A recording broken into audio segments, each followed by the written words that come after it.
বিসমিল্লাহির রহমানির রহিম। প্রিয় দেশবাসী, শিশু, কিশোর কিশোরী, তরুণ তরুণী, ছাত্রছাত্রী, বয়স্ক বৃদ্ধ, নারী পুরুষ সবাইকে আমার সালাম জানাচ্ছি। আসসালামু আলাইকুম। আজ জাতির এক বিশেষ দিন, বিজয় দিবস। বাঙালি জাতির বুক ফুলিয়ে দাঁড়াবার দিন। পাকিস্তানি হানাদার বাহিনীর অনেক অস্ত্রকে অগ্রাহ্য করে খালি হাতে রুখে দাঁড়িয়ে সম্মুখ সমরে লড়াই করে নিজেদের জন্য একটি স্বতন্ত্র রাষ্ট্র প্রতিষ্ঠার উৎসবের দিন। এই দিনে স্মরণ করি লক্ষ লক্ষ শহীদদেরকে, অগণিত শিশু কিশোর, তরুণ তরুণী, যুবক যুবতী, বৃদ্ধ জনতার আত্মত্যাগকে, যার ফলে স্বাধীনতা অর্জন সম্ভব হয়েছিল। কিন্তু আমরা সেই অর্জনকে আমাদের দোষে সম্পূর্ণতা দিতে পারিনি। সর্বশেষ এবং প্রচণ্ডতম আঘাত হানল এক স্বৈরাচারী সরকার। সে প্রতিজ্ঞা করেই বসছিল, এদেশের মঙ্গল হতে পারে এমন কিছুই সে অবশিষ্ট থাকতে দেবে না। এবছরের বিজয় দিবস বিশেষ কারণে মহা আনন্দের দিন। মাত্র 4 মাস আগে একটি অসম্ভব সম্ভব হয়ে গেল। দেশের সবাই মিলে একজোটে হুঙ্কার দিয়ে উঠল। পৃথিবীর ঘৃণ্যতম স্বৈরাচারী শাসককে পালিয়ে যেতে বাধ্য করে আমাদের প্রিয় দেশকে মুক্ত করেছে ছাত্র জনতার সম্মিলিত অভ্যুত্থান। যে হাজার হাজার শহীদ এবং আহতদের আত্মত্যাগ এবং ছাত্র জনতার অটুট ঐক্যের মাধ্যমে এই গণ অভ্যুত্থান সম্ভব হলো, তাদের সবাইকে স্মরণ করি এবং আজ এবারের মহাবিজয়ের দিনে সমগ্র জাতির পক্ষ থেকে তাদের প্রতি সশ্রদ্ধ সালাম জানাই। নাগরিক অধিকার ও মর্যাদা নিশ্চিতের জন্য, গণতন্ত্রের জন্য একটি বৈষম্যহীন দেশ গড়ার তাগিদে ছাত্র জনতা স্বৈরাচারীর রক্তচক্ষুকে উপেক্ষা করে রক্ত দিয়ে 4 মাস আগে নতুন বাংলাদেশ গড়ার জন্য যে ঐক্য গড়ে তুলেছিল, সে ঐক্য এখনও পাথরের মতো মজবুত আছে। মাত্র কয়েকদিন আগে জাতি আবার গর্জে উঠে সমগ্র পৃথিবীকে সে কথা জানিয়ে দিয়েছে। যখন পরাজিত শক্তি নড়ে চড়ে ওঠার চেষ্টা করছিল, সকল রাজনৈতিক দলের এবং সকল ধর্মের শীর্ষ ব্যক্তিদের এবং ছাত্রদের সমাবেশের মাধ্যমে এক কণ্ঠে সজোরে ঘোষণা দিয়েছিল, আমরা যে নিরেট ঐক্যের মাধ্যমে অভ্যুত্থান করেছি, সে ঐক্য আরও জোরদার হয়েছে। 4 মাসের ব্যবধানে আমাদের ঐক্য কোথাও শিথিল হয়নি। নতুন বাংলাদেশ গড়ার সংকল্পে আমরা অটুট আছি। বহির্বিশ্বে চাতুর্যপূর্ণ প্রচারণা দিয়ে যারা আমাদের মধ্যে দূরত্ব সৃষ্টির চেষ্টা করছে, তারা দূরত্ব সৃষ্টি তো করতে পারেইনি, বরং সারা জাতিকে সগৌরবে উচ্চকণ্ঠে তার ঐক্যকে পৃথিবীর সামনে তুলে ধরতে উজ্জীবিত করেছে। পরাজিত শক্তি তাদের পরাজয় কিছুতেই মেনে নিতে পারছে না।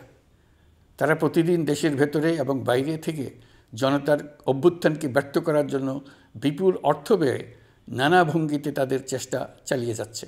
পাচার করা হাজার হাজার কোটি টাকা তাদের আয়ত্তে রয়েছে। তাদের সুবিধাভোগীরা সর্বত্র ছড়িয়ে আছে। আমাদের ঐক্য অটুট থাকলে তারা আমাদেরকে আমাদের লক্ষ্য অর্জন থেকে ব্যর্থ করতে পারবে না। সজাগ থাকুন, নিজের লক্ষ্যকে জাতির লক্ষ্যের সঙ্গে একীভূত করুন। পৃথিবীর কোনো শক্তিই আমাদেরকে আমাদের লক্ষ্য অর্জন থেকে বিচ্যুত করতে পারবে না। আমি দেশের গণমাধ্যম কর্মী ও জনগণের প্রতি আহ্বান জানাই, বিশ্বের কাছে দেশের প্রকৃত চিত্র তুলে ধরুন। অপপ্রচারের বিরুদ্ধে সত্যই হোক আমাদের হাতিয়ার। জাতির এই নিরেট ঐক্য এই বছরের বিজয় দিবসকে স্মরণীয় করে রাখবে, ইতিহাসের অনন্য স্থানে প্রতিষ্ঠিত করে রাখবে। এই ঐতিহাসিক অর্জনের জন্য দলমত নির্বিশেষে দেশের সকল তরুণ তরুণী, যুবক যুবতী, বৃদ্ধ বৃদ্ধা সবাইকে আমার অভিনন্দন জানাচ্ছি। এই ঐক্যের জোরে আমরা আমাদের সকল সমস্যার দ্রুত সমাধান নিশ্চিত করতে পারব। এই বিজয় মাসে আমাদের গণ অভ্যুত্থানকে অভিনন্দন জানাবার জন্য, আমাদের বিজয় দিবসে যোগ দেবার জন্য ঢাকায় এসছেন পূর্ব তিমুরের রাষ্ট্রপতি, নোবেল শান্তি পুরস্কার বিজয়ী প্রেসিডেন্ট হোসে রামোস হর্তা। তিনি তার দেশের মুক্তিযুদ্ধে নেতৃত্ব দিয়েছেন। আমাদের দেশের মুক্তিযুদ্ধ তাকে অনুপ্রাণিত করেছিল। 2002 সালে পূর্ব তিমুর স্বাধীন রাষ্ট্র হিসেবে প্রতিষ্ঠিত হয়। আমাদের জাতীয় উৎসবে শরীক হওয়ার জন্য জাতির পক্ষ থেকে তাকে আমরা স্বাগত জানাচ্ছি। কয়েকদিন আগে ইউরোপীয় ইউনিয়নের ১৯ জন রাষ্ট্রদূতের সঙ্গে আমার বৈঠক হয়েছে। এই প্রথমবারের মতো ইউরোপিয়ান ইউনিয়নের প্রায় সকল দেশের রাষ্ট্রদূতগণ একসঙ্গে ঢাকায় এসে সরকারের সঙ্গে বৈঠক করলেন। এই দেশগুলোর বেশিরভাগ দূতাবাস দিল্লিতে। তারা অনেকেই আগে কোনো দিন ঢাকায় আসেনও নি। এটি একটি ঐতিহাসিক ঘটনা। একত্রে ঢাকায় আসলেন শুধু এই বার্তা দেওয়ার জন্য যে ইউরোপীয় ইউনিয়ন বাংলাদেশকে সর্বোচ্চ সমর্থন ও সহযোগিতা দেওয়ার জন্য প্রস্তুত। অন্তর্বর্তীকালীন সরকারের সংস্কার উদ্যোগ এবং গণতান্ত্রিক পদ্ধতিতে নির্বাচনের প্রক্রিয়ার কথা আমি তাদেরকে জানিয়েছি। সেটিতে তারা পূর্ণ সমর্থন জানিয়েছেন এবং সরকারকে সর্বোচ্চ সহযোগিতা করবেন বলে জানিয়েছেন। বাংলাদেশের বিরুদ্ধে অপপ্রচার এবং ভুল তথ্য প্রচারের বিষয়েও আমি ইউরোপীয় ইউনিয়নের কূটনীতিকদের জানিয়েছি। ইউরোপীয় দেশগুলোর মধ্যে যাদের ভিসা অফিস নয়াদিল্লিতে আছে তাদেরকে ঢাকা বা অন্য কোনো প্রতিবেশী দেশে ভিসা অফিস নিয়ে আসার জন্য আমি অনুরোধ করেছি। আমি বলেছি, ইউরোপীয় দেশগুলোর বিশ্ববিদ্যালয়ে ভর্তির জন্য অনেক বাংলাদেশি শিক্ষার্থীর ভিসা পেতে সমস্যা হয়। তারা যদি ভিসা সেন্টার ঢাকায় নিয়ে আসেন তাহলে আমাদের ছেলে মেয়েদের ভোগান্তি কমে যাবে। এছাড়া অর্থনৈতিক ও সামাজিক ক্ষেত্রে তাদের সহযোগিতার মাত্রা বাড়ানোর বিষয়ে আমি আলাপ করেছি। বিশ্বব্যাংক সহ অন্যান্য সকল দাতা প্রতিষ্ঠানসমূহের কাছে আমাদের অর্থনীতির ভবিষ্যৎ সম্বন্ধে আস্থা প্রতিষ্ঠিত করতে অন্তর্বর্তীকালীন সরকার সক্ষম হয়েছে। তারা নতুন উদ্যোগে এবং নতুন উৎসাহে আমাদের সঙ্গে নতুন আর্থিক সম্পর্ক গড়ে তুলতে এগিয়ে এসছে। অর্থনীতির সাফল্যের ব্যাপারে দেশে এবং বিদেশে আস্থার সৃষ্টি হয়েছে। অন্তর্বর্তী সরকার যখন দায়িত্ব গ্রহণ করে অর্থনীতি তখন ভেঙে পড়ার অবস্থায়। গত 4 মাসে এই অবস্থার বিরাট পরিবর্তন হয়েছে। ব্যাংকিং ব্যবস্থায় আস্থা এবং নিয়ম শৃঙ্খলা ফিরে আসছে। কোনো ব্যাংক বন্ধ করে দিতে হয়নি। ব্যাংক যত দুর্বলই হোক তাকে টিকিয়ে রাখার ব্যবস্থা করা হয়েছে। প্রথম দিকে আমানতকারীর টাকা উত্তোলনের ব্যাপারে বিধিনিষেধ আরোপ করা হয়েছিল, এখন সেটা তুলে দেওয়া হয়েছে। বাংলাদেশ ব্যাংক সকল ব্যাংককে আমানতকারীর আমানত ফেরত দেওয়ার জন্য নতুন টাকার সরবরাহ দিতে প্রস্তুত হয়েছে। আশা করি এতে ব্যাংকিং ব্যবস্থায় সকলের আস্থা ফিরে আসবে। প্রিয় দেশবাসী, আমাদের সরকারের শুরুতেই একটি কমিটি নিয়োগ করেছিলাম, শ্বেতপত্র প্রণয়ন কমিটি। এই কমিটির কাজ ছিল অভ্যুত্থানের পর অর্থনীতি কোন পরিস্থিতিতে যাত্রা শুরু করলো তার একটা দলিল রচনা করা। এতে কি পেলাম না তার একটা চিত্র তুলে ধরার দায়িত্ব দেওয়া হয়েছিল এই কমিটিকে। ডক্টর দেবপ্রিয়ের সভাপতিত্বে গঠিত 12 সদস্যের শ্বেতপত্র প্রণয়ন কমিটি নির্ধারিত সময়ে এই কঠিন কাজ সম্পন্ন করে আমাদের কাছে 400 পৃষ্ঠার একটা বিস্তারিত রিপোর্ট পেশ করেছে। রিপোর্ট পড়ে দেশের মানুষ হতভম্ব হয়ে গেছে। দেশে বিদেশে অনেক প্রতিষ্ঠান ও ব্যক্তি গভীর আগ্রহ নিয়ে এই রিপোর্টটি সংগ্রহ করছে। দেশের মধ্যে পত্রপত্রিকা, সেমিনার, আলোচনা সভা, টেলিভিশনে এই নিয়ে প্রচুর আলোচনা হচ্ছে। ফ্যাসিবাদী সরকার দেশের অর্থনীতিকে ভেঙে দিয়ে গেছে এটা সবাই বুঝতে পারছিল, কিন্তু অর্থনীতিকে কী পরিমাণ ধ্বংসস্তূপে পরিণত করে দিয়ে গেছে তার পরিমাপ সম্বন্ধে কোনো ধারণা করতে পারছিল না। শ্বেতপত্র প্রণয়ন কমিটি হিসেব নিকেশ করে এর পরিমাণ বের করে দিয়েছে। এই রিপোর্ট পড়ে সকলে অবিশ্বাস্য চোখে একে অপরের দিকে তাকাচ্ছে। কারো মুখে কথা বেরোচ্ছে না। দিন দুপুরে সকলের সামনে থেকে হাজার হাজার কোটি টাকা ব্যাংক থেকে পাচার করে নিয়ে গেছে। কেউ বলার ছিল না, কেউ দেখার ছিল না। যারা নিয়ে গেছে তাদেরকে কেউ বাধা দেয়নি, বরং সর্বস্তরে সবাই আগ্রহ সহকারে তাদের সঙ্গে সহযোগিতা করেছে। কারণ তারা সব আপন লোক। বিশাল বিশাল প্রকল্প নেওয়া হয়েছে ঋণের টাকায়। এসব প্রকল্পের মোড়কে বিশাল বিশাল অর্থ লুটপাট করেছে। প্রকৃত ব্যয়ের চাইতে কত বেশি ব্যয় ধরে কাদের হাতে টাকাটা পাচার করে দেওয়া হয়েছে তাও এই প্রতিবেদনে তুলে ধরা হয়েছে। শ্বেতপত্র প্রণয়ন কমিটি তাদের প্রতিবেদনে তুলে ধরেছে যে বার্ষিক উন্নয়ন ব্যয়ের প্রায় অর্ধেক টাকায় লুটপাট হয়েছে। দেশে এমন ধরনের পোষ্যতোষী পুঁজিবাদ তৈরি করা হয়েছিল যার সুবিধাভোগী ছিল স্বৈরাচার ও তার সহযোগীরা। প্রতিবেদনে উল্লেখ করা হয়েছে যে নির্দিষ্ট কিছু গোষ্ঠীকে সুবিধা দিতে যে পরিমাণ কর ছাড় দেওয়া হয়েছে সেটা অর্ধেকে নামিয়ে আনা গেলে দেশের শিক্ষা বাজেট দ্বিগুণ, স্বাস্থ্য বাজেট 3 গুণ করা সম্ভব ছিল। পাচার করা এই টাকা আপনাদেরই টাকা। তারা প্রকাশ্যে আপনাদের কষ্টার্জিত টাকা লুট করে বিদেশে ভোগবিলাসে ব্যয় করছে। সম্প্রতি গার্ডিয়ান পত্রিকাতেও পাচার করা টাকায় গড়ে তোলা সম্পদের পাহাড় নিয়ে একটা সচিত্র প্রতিবেদন প্রকাশিত হয়েছে। পাচার করা এই সীমাহীন অর্থ এখন আবার দেশে গোলযোগ সৃষ্টি করে তারা এদেশে ফিরে আসার সুযোগ সৃষ্টির কাজে ব্যয় করছে। আপনারা দেখতেই পাচ্ছেন এই টাকা কীভাবে দেশের সংহতির বিরুদ্ধে সকল প্রকার অপপ্রচারের কাজে লাগানো হচ্ছে। প্রতি বছর অর্থনৈতিক প্রবৃদ্ধির যে হার দেখানো হয়েছে সেটাও মন গড়া। দেশকে এবং পৃথিবীকে বলা হচ্ছিল কি সুন্দর দেশ বাংলাদেশ, লাফিয়ে লাফিয়ে তার উন্নয়নে এগিয়ে চলছে।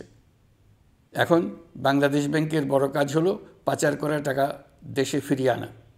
তারা তাদের সর্বোচ্চ ক্ষমতা দিয়ে সেটা চেষ্টা করছে। কাজটা কঠিন, কারণ এই বিষয়ক আইন কঠিন। আমরা বাংলাদেশ ব্যাংকে সাহস ও সমর্থন দিয়ে যাচ্ছি। বারবার বলছি, অন্তর্বর্তী সরকারের আমলে আংশিক টাকা হলেও যেন ফেরত আনা যায়। প্রিয় দেশবাসী, অন্তর্বর্তীকালীন সরকার দায়িত্ব নেওয়ার পর বিভিন্ন খাতে সংস্কারের লক্ষ্যে গুম কমিশন সহ 15টি কমিশন গঠন করেছে।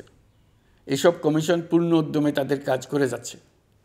গুম কমিশন গত পরশু তাদের প্রতিবেদনের প্রথম খণ্ড আনুষ্ঠানিকভাবে পেশ করে গেছেন। গুমের শিকার বহু পরিবারের নিরাপত্তার স্বার্থে এটা এখন প্রকাশ করা যাচ্ছে না।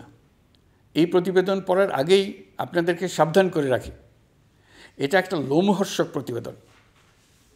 মানুষ মানুষের প্রতি কী পরিমাণ নৃশংস হতে পারে এতে আছে তার বিবরণ।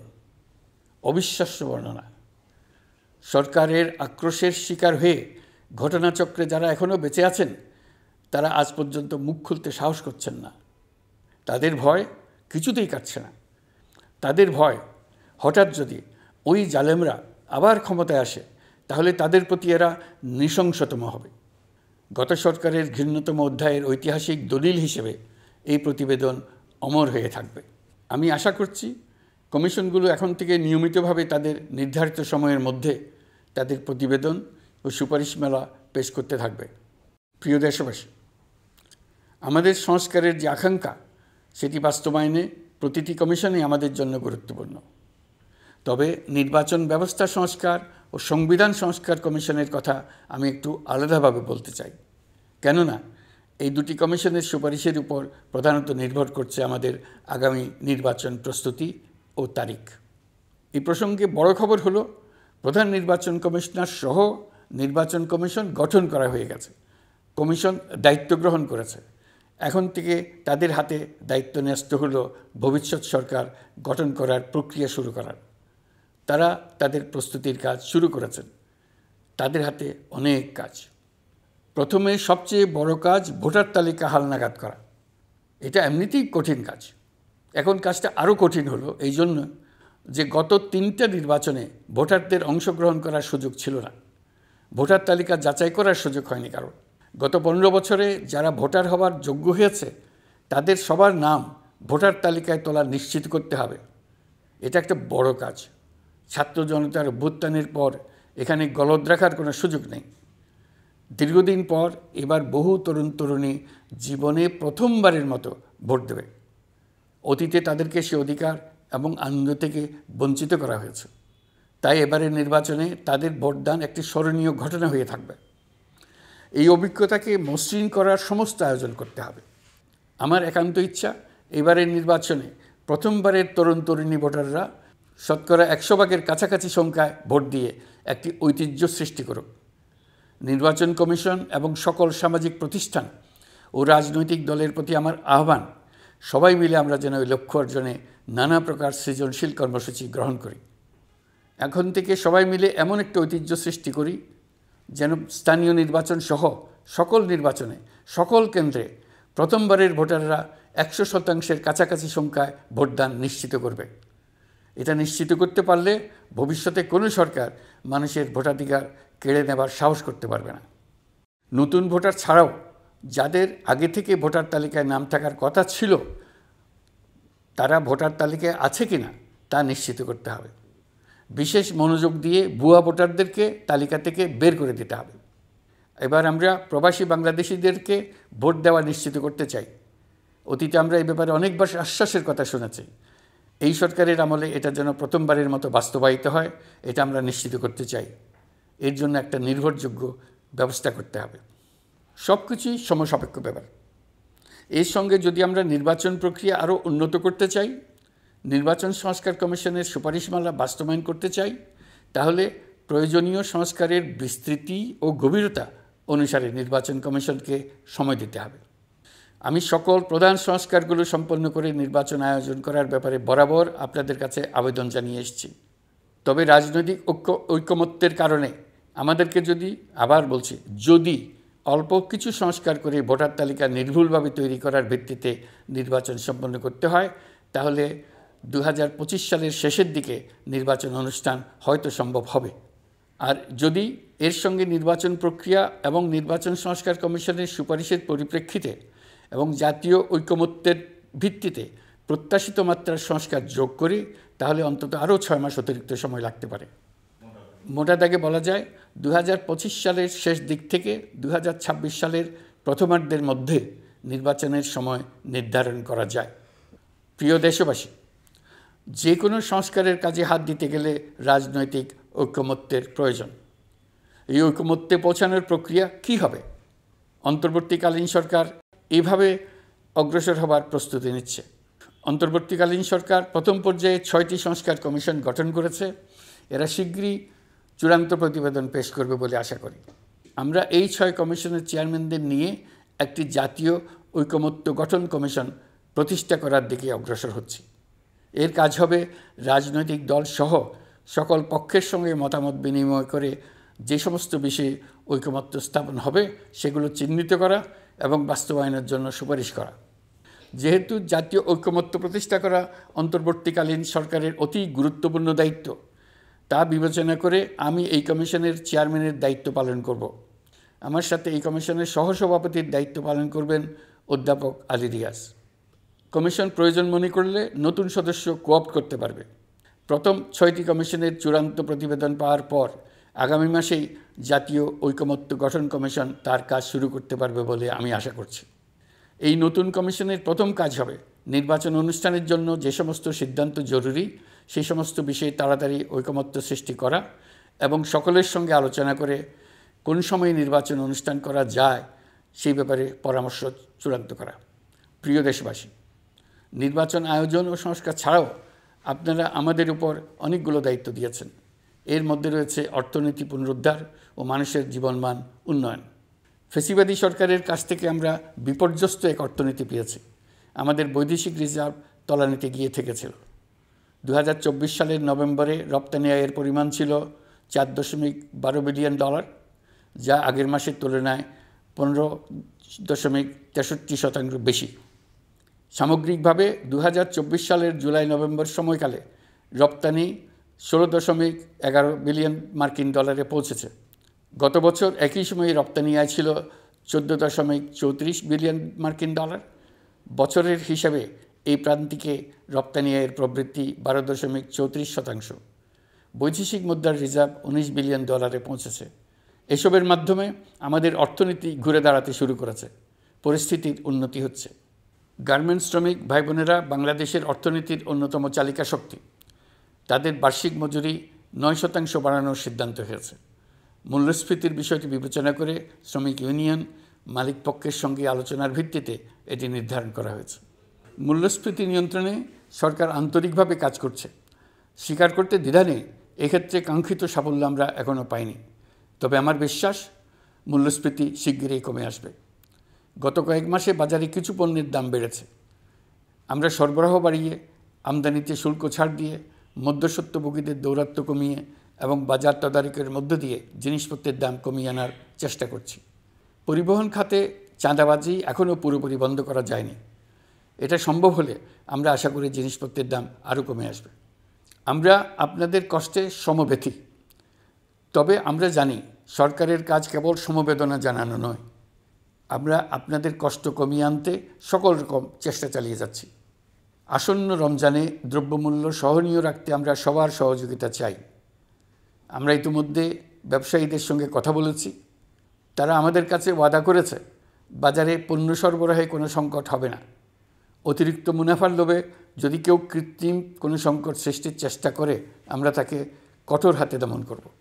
বাজার সিন্ডিকেটের দৌরাত্ম্য বন্ধ করতে বিকল্প কৃষি বাজার চালু করার লক্ষ্যে আমরা কাজ করে যাচ্ছি। প্রিয় দেশবাসী, হত্যাযজ্ঞের সাথে জড়িত পতিত স্বৈরশাসক ও তার দোসরদের বিচার কার্যক্রম এগিয়ে চলছে। এই জন্য আন্তর্জাতিক অপরাধ ট্রাইব্যুনাল আইন সংশোধন করা হয়েছে। বিচার প্রক্রিয়ার স্বচ্ছতা নিশ্চিত করার জন্য আসামিদের বিদেশি আইনজীবী নিয়োগের সুযোগ দেওয়া হয়েছে। আত্মপক্ষ সমর্থনের সব ধরনের সুযোগ তারা পাবেন। বিচার প্রক্রিয়া সাংবাদিক, মানবাধিকার কর্মী ও অন্যান্য পর্যবেক্ষকদের জন্য উন্মুক্ত রাখা হয়েছে। বিচারের যে কোনো অংশ চাইলে যে কেউ রেকর্ড করার সুযোগ পাবেন। আইসিসি প্রসিকিউটর করিম খান সম্প্রতি আমার সাথে দেখা করেছেন। তিনি আইসিটি প্রসিকিউটর এবং অন্যান্য কর্মীদের প্রশিক্ষণ দিতে সম্মত হয়েছেন এবং আইসিটিকে আন্তর্জাতিক মানে উন্নীত করার সহায়তা দিতে প্রতিশ্রুতি দিয়েছেন। আলাদাভাবে আমরা গণহত্যাকারীদের বিরুদ্ধে আন্তর্জাতিক অপরাধ আদালতে মানবতা বিরোধী অপরাধের মামলা করব বলে তাকে জানিয়েছি। প্রিয় দেশবাসী, জুলাই বিপ্লবে বাংলাদেশের ছাত্র, শ্রমিক, জনতা মিলে যে অসাধ্য সাধন করেছে তার অন্যতম শক্তিশালী ভূমিকায় ছিল এদেশের নারীরা। ফেসিবাদী শক্তির প্রাণঘাতী অস্ত্রের সামনে হিমালয়ের মতো দাঁড়িয়েছিল আমাদের মেয়েরা। স্কুল, কলেজ, বিশ্ববিদ্যালয়ের ছাত্রী, শিক্ষক, অভিভাবক, চাকরিজীবী, শ্রমজীবী, সকল পেশার, সকল বয়সের নারীরা এই আন্দোলনে বিরাট ভূমিকা রেখেছে। এই বছর বেগম রোকেয়া দিবসে দেশজুড়ে আন্দোলনে নারীদের আত্মত্যাগ ও ভূমিকার বিষয়ে বড় আকারে আলোচনা হয়েছে। ওই দিন জুলাই কন্যারাও ঘোষণা দিয়েছে তারা তাদের কথা কাউকে ভুলে যেতে দেবে না। অন্তর্বর্তীকালীন সরকার নারী অধিকার রক্ষায় নারী বিষয়ক সংস্কার কমিশন করেছে। শিগগিরই তারা তাদের রিপোর্ট দেবে। জুলাই কন্যারা ঘোষণা দিয়েছে প্রতি বছর 10 ডিসেম্বর তারিখে নির্ধারিত সময়ে সারা দেশে সকল পরিবারের নারী, শিশু, কিশোরী, তরুণী, মহিলা, বৃদ্ধা একসঙ্গে নিজ নিজ নির্ধারিত স্থানে, সেটা উঠান হোক, বাড়ির সামনে রাস্তায় হোক, সমাবেশ করে দেশের অর্ধেকাংশ মানুষের অস্তিত্বের কথা সারা জাতিকে স্মরণ করিয়ে দেবে, তাদের আশা আকাঙ্ক্ষার কথা জানিয়ে দেবে। যেই তরুণীরা জুলাই আন্দোলনে সামনের সারিতে থাকলো তারা নতুন বাংলাদেশ গড়ার প্রত্যয় থেকে আর কোনো দিন সরে যাবে না। তারা শুধু নতুন বাংলাদেশ নয়, নতুন এক পৃথিবী গড়ে তোলার মহাকর্মযজ্ঞে বাংলাদেশের সকল বয়সের নারীদের সঙ্গে নিয়ে নেতৃত্ব দেবে। সবশেষে এই বিজয়ের মাসে আমি বাংলাদেশের দল, মত, জাতি, ধর্ম, বর্ণ, বয়স নির্বিশেষে সবাইকে ঐক্যবদ্ধ থাকার আহ্বান জানাচ্ছি। শক্তিশালী স্বৈরাচারী সরকারকে জাতীয় ঐক্যের মাধ্যমেই আমরা হটাতে পেরেছি। তারা এখনও সর্বশক্তি দিয়ে জাতিকে বিভক্ত করার চেষ্টা চালিয়ে যাচ্ছে। সাম্প্রদায়িক রাজনীতির মাধ্যমে জাতীয় ঐক্যকে নস্যাৎ করতে চাচ্ছে, একের প্রতি অন্যের বিষ উগড়ে দিতে চাচ্ছে। তাদের এই হীন প্রচেষ্টাকে কোনোভাবেই সফল হতে দেবেন না। প্রিয় দেশবাসী, এটা আমাদের বিজয়ের মাস। 16ই ডিসেম্বরে যুদ্ধ জয় করে পৃথিবীর বুকে বাঙালি জাতির একটা স্বাধীন রাষ্ট্র প্রতিষ্ঠার মাস, শত্রুকে চূড়ান্তভাবে পরাজিত করার মাস, নিজের শক্তিকে আবিষ্কার করার মাস। এই বিজয়ের মাসে আমরা সকল প্রস্তুতি নিয়ে দৃঢ় পদক্ষেপে নতুন বাংলাদেশ গড়ার যাত্রা শুরু করলাম। এই যাত্রা শুভ হোক, গন্তব্যে পৌঁছানো নিশ্চিত ও আনন্দদায়ক হোক। বিজয়ের মাস হোক নারী, পুরুষ, ধর্ম, বর্ণ, রাজনৈতিক পরিচয় নির্বিশেষে জাতির মহা ঐক্যের মাস। বিজয়ের মাস হোক ছাত্র জনতার অভ্যুত্থানকে স্মরণ করে নতুন বাংলাদেশ গড়ার শপথ দৃঢ়তার সঙ্গে পুনর্ব্যক্ত করার মাস। বিজয়ের মাস হোক নতুন বাংলাদেশ গড়ার লক্ষ্যে তরুণদের প্রচণ্ড দুঃসাহস প্রকাশের মাস। বিজয়ের মাস হোক নাগরিকদের পরস্পরের মধ্যকার সম্পর্ক স্থায়ীভাবে ভয়বিহীন থাকবে এমন এক সমাজ গড়ার মাস। সংখ্যালঘুদেরকে সংখ্যাগরিষ্ঠদের ভয়ে ভীত হতে হবে না, নারীকে পুরুষের ভয়ে ভীত হতে হবে না, বিত্তহীনকে বিত্তবানদের ভয়ে ভীত হতে হবে না, নিজের মত প্রকাশে কারো ভয়ে ভীত হতে হবে না। বিজয়ের মাস হোক অসম্ভবকে সম্ভব করার প্রতিজ্ঞা নেবার মাস। প্রিয় দেশবাসী, শিশু, কিশোর কিশোরী, তরুণ তরুণী, ছাত্রছাত্রী, বয়স্ক, বৃদ্ধ, পুরুষ, নারী, আসুন আমরা প্রাণ ভরে বিজয়ের মাস উদযাপন করি। সকলকে বিজয়ের মাসের শুভেচ্ছা জানাচ্ছি। এই বিজয়ের মাস জাতির জন্য এক নতুন দিগন্তের সৃষ্টি করুক। আপনাদের সবাইকে আবার আমার সালাম জানাচ্ছি। আসসালামু আলাইকুম। মহান আল্লাহ আমাদের সহায় হন। আল্লাহ হাফেজ।